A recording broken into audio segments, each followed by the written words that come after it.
Alors bonjour à toutes, bonjour à tous. J'ai choisi aujourd'hui de venir vous parler du H5P, du XAPI et plus précisément d'une problématique à laquelle j'ai dû faire face et bien sûr de la solution que j'ai élaborée. Alors je m'appelle Patrice Armand, je suis désolé, j'ai pas de photo plus récente. Un petit peu de contexte, je travaille à l'université de Mons en Belgique. Alors ma mission principale, c'est de mettre en place une plateforme de Learning Analytics de A à Z from scratch. Le cahier des charges demandait d'installer ce qu'on appelle un LRS et de pouvoir exploiter des traces d'apprentissage au format XAPI. Pour ceux qui ne connaissent pas en quelques mots, le XAPI, c'est notamment un ensemble de règles qui vont vous expliquer comment décrire une expérience utilisateur. Et un LRS, c'est tout simplement un serveur qui va récupérer ces traces, qui va les stocker et qui va pouvoir être ensuite interrogé pour faire notamment du Learning Analytics. Alors récemment est apparue l'idée de développer une application qui pourrait analyser les traces des étudiants sur les vidéos interactives H5P. Je savais que le H5P générait automatiquement des traces déjà au format XAPI, pas toutes les activités mais certaines, notamment les vidéos interactives. J'avais déjà un LRS qui était fonctionnel, donc je me dis, ben voilà, ça s'annonce très bien. Quels étaient les besoins? Évidemment, pour pouvoir stocker mes traces et interroger mon LRS, il faut d'abord les capturer et les envoyer vers le LRS. Donc voilà, c'est évidemment mes deux premiers besoins. Je devais pouvoir aussi compléter ces traces avec d'autres informations. Et j'avais encore un autre besoin, ce qui était de prendre en charge ce que ne prenait pas en charge le H5P. Moi, il y a des informations qui m'intéressent. Par exemple, si l'étudiant met en pause la vidéo, ça m'intéresse. Je veux savoir combien de temps il a mis en pause, à quel endroit.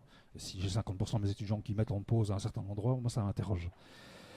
D'autres informations qui m'intéressent, c'est le retour en arrière. Est-ce que les étudiants retournent en arrière après avoir échoué à la question?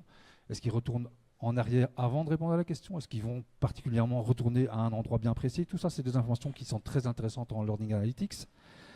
Il y a la possibilité de naviguer en mettant des signets dans la vidéo. Est-ce que mon étudiant passe par tous les signets? Est-ce qu'il se balade de signet en signet? Tout ça, c'est des informations qui sont intéressantes en Learning Analytics et qui ne sont pas fournies par le H5P. Alors j'avais déjà des pistes de solutions, évidemment, pour comment capter. Je suis retourné voir la documentation H5P. Et la solution, elle est dedans. Elle est toute simple. Ça ne s'affiche pas exactement comme je le voulais, mais ce n'est pas grave. Là, vous avez vraiment le code JavaScript, le squelette en tout cas. C'est dans la documentation. Comment envoyer vers un LRS? Je savais qu'il y avait des librairies qui étaient disponibles pour ça. Et moi, j'ai pris celle de Rusty Cheese Software. J'ai pris évidemment la librairie en JavaScript. Donc en fait, ma problématique, elle devenait comment ajouter du code JavaScript dans ma page qui contient mon activité H5P. Et cette page, ce qui est difficile, c'est évidemment qu'elle est générée de manière dynamique. Si c'est statique, vous l'écrivez et puis c'est bon. Alors, là, vous sentez bien qu'il va falloir aller à un moment donné vraiment dans le cambouis et je vais vous amener progressivement. On va rester tout d'abord au niveau vraiment général. Que voit l'utilisateur? Il voit une page de cours avec différentes sections et des vignettes vers les activités H5P. Quand il clique sur une de ces vignettes, apparaît une nouvelle page qui contient, elle, l'activité H5P. On va commencer à descendre un peu dans la complexité. Ces pages-là, elles n'arrivent pas là toutes seules, elles sont générées par le navigateur. Elles sont générées sur base de code qui est envoyé par Moodle. Et c'est notamment du code HTML, du code CSS, du code JavaScript. En deux mots, le HTML, ça explique, voilà, tu crées un titre, tu crées une image, tu crées différents éléments. Le CSS, c'est du code qui va expliquer au navigateur, voilà, tu mets ça en page de telle façon. Et le JavaScript, ça va apporter beaucoup d'interactivité, des possibilités d'aller rechercher des informations, etc.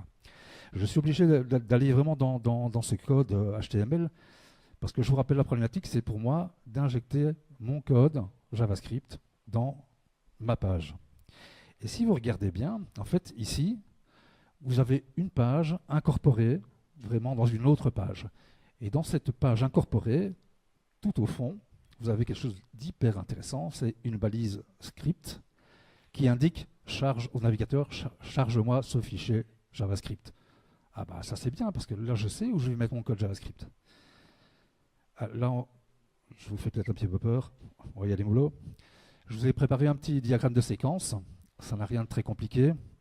C'est vraiment pour vous montrer de manière détaillée, vraiment dans la mécanique interne de Moodle, quel code j'ai mis et où. Alors, dans ce diagramme de séquence, en fait, vous avez dans les rectangles tout au-dessus, en orange, en rose orangé, ça, ce sont les différents fichiers qui sont impliqués dans la mécanique. Et vous voyez la séquence des appels. Un code dans un fichier peut appeler du code dans un autre fichier ou carrément le fichier en entier. Alors, je vous rappelle un petit peu mes problématiques. Moi, je devais pouvoir ajouter des informations complémentaires. Donc, je vais récupérer à un moment donné, par programmation, ces informations et je dois les transmettre vers ce fameux fichier, donc l'avant-dernier, qui est embed.js, où là, ils vont pouvoir être exploités. Alors, je les récupère dans mon player. Mon player, lui, en fait, c'est lui qui va afficher cette page incorporée. Là, je récupère via les variables super globales les informations qui m'intéressent et je vais devoir les transmettre au fichier l'avant-dernier, donc le embed.js, là où elles vont pouvoir être exploitées. Je devais pouvoir utiliser cette fameuse bibliothèque JavaScript, le tincan.js. Alors j'aurais très bien pu copier ce code et le coller dans le embed.js, là où c'est exploité, mais ce n'est pas propre du tout, c'est pas comme ça qu'on fait. Donc j'ai mis une petite instruction à cet endroit-là, où le navigateur sait qu'il doit aller rechercher le fichier en question. Alors, le gros du boulot, il va se faire ici. Là, j'ai créé dans mon fichier embed, c'est toujours celui-là qui est le plus important, j'ai créé une fonction qui est appelée par le fichier précédent. Là, j'initialise une variable en utilisant tous les paramètres, toutes les informations supplémentaires que j'ai récupérées par ailleurs. Je vais créer mon LRS. Je vais récupérer les temps des différents signets. Donc, il y a le signe numéro 1 qui s'appelle de telle façon, qui a tel temps, le signe numéro 2, etc.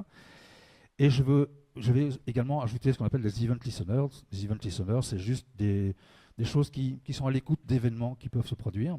Et quand l'événement se produit, hop, il fait quelque chose. Ben voilà, là j'ai toute ma mécanique qui est en place, il n'y a plus qu'à jouer. Et qu'est-ce qui va se passer sur la page? J'ai un gestionnaire d'événements pour les événements qui sont lancés et qui sont de type XAPI. C'est ici. Et là, qu'est-ce que je vais faire quand je reçois un événement de ce type-là? Ben, je vais modifier le statement qui a été généré par XAPI, par H5P, pardon, et je vais l'envoyer à mon LRS. Et pareil pour tous les événements qui m'intéressaient, qui n'étaient pas gérés par le H5P, donc tout ce qui concerne les vidéos, les plays, les pauses, les rewinds, les forwards, etc. J'ai également créé un gestionnaire d'événements pour ça. Et quand je reçois un événement, je crée mon statement et je l'envoie vers mon LRS. Voilà, comme ça vous avez la mécanique qui vous permettra de mieux comprendre le code que j'ai mis à votre disposition sur GitHub. Alors j'ai fait une petite fac. On pourrait me demander, bah, tiens, pourquoi est-ce que vous n'utilisez pas, vous n'interrogez pas directement la base de données Moodle? On l'a déjà fait pour d'autres applications. Si je devais répondre de manière générale, tout simplement, par exemple, la DB Moodle ne contiendra pas des comportements de l'utilisateur, comme par exemple, il sélectionne une réponse dans un QCM, et puis il change d'avis, hop, il en sélectionne une deuxième. Ça, Moodle, il n'a pas récupéré l'information. Moi, ça m'intéresse, cette information-là. Parfois, tout simplement, la base de données Moodle n'est pas accessible parce que vous avez un fournisseur externe qui vous dit bah, non, moi, je n'ai pas envie que vous travailliez sur ma base, je dois garantir un service. Bon, je vous laisserai lire le reste de la fac sur le PowerPoint qui se trouve sur le cours de toute façon. En conclusion, si vous deviez retenir quelque chose, c'est qu'il est possible de créer des statements XAPI, de les envoyer vers un LRS. Il est possible aussi de récupérer tout ce qui est généré de manière automatique et de les envoyer vers un LRS. Alors, il y aura des choses à améliorer. Hein. Ici, on crée une trace.